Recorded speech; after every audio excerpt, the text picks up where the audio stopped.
जम्मूला आल्यापासून खूप फिरणं झालं होतं आमचं, पण आम्ही जम्बो झू कधी पाहिलाच नव्हता. एवढ्या जवळ असून सुद्धा आम्ही या झू मध्ये कधी आलोच नाही. खुशीच्या रिक्वेस्टमुळे हा दिवस आला. जम्मू काश्मीर हायवेवरच हा झू होता. बेसिकली जंगलामध्येच हा झू आहे आणि हे एक्सप्लोर करण्यासाठी आम्हाला 3 ते 3.5 किलोमीटर पायी चालायचं होतं. तिकीटे काढलो आणि आम्ही निघालो हे झू एक्सप्लोर करण्यासाठी. 3 ते 3.5 किलोमीटरचा हा प्रवास एकदम एक्साइटमेंटने भरलेला होता. त्या वाटेवर पोहोचताच मॅप बघितला, कारण तिथून 2 रूट पडत होते. एक रूट चूज केला आणि लगेच तिथून निघालो. उन्हाळ्यामुळे बरेचसे ॲनिमल झाडाखाली होते, तसेच वाघोबा पण झाडाखालीच बसलेला होता आणि खूप छान प्रकारे आम्ही थोडे थोडे करून सगळे ॲनिमल्स बघितले आणि छोटंसं एक ब्रेक घेतलं.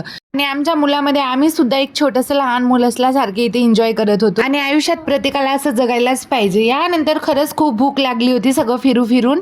त्यानंतर मस्त अशी पेटपूजा करण्यासाठी एका रेस्टॉरंटमध्ये थांबलो. रेस्टॉरंट नाही, ढाबाच होता. तिथे खूप छान प्रकारे आम्ही आमचं मील एन्जॉय केलो. आजचा व्लॉग इथेच एंड करते. व्हिडिओ आवडल्यास प्लीज चॅनलला सबस्क्राईब करा. बाय.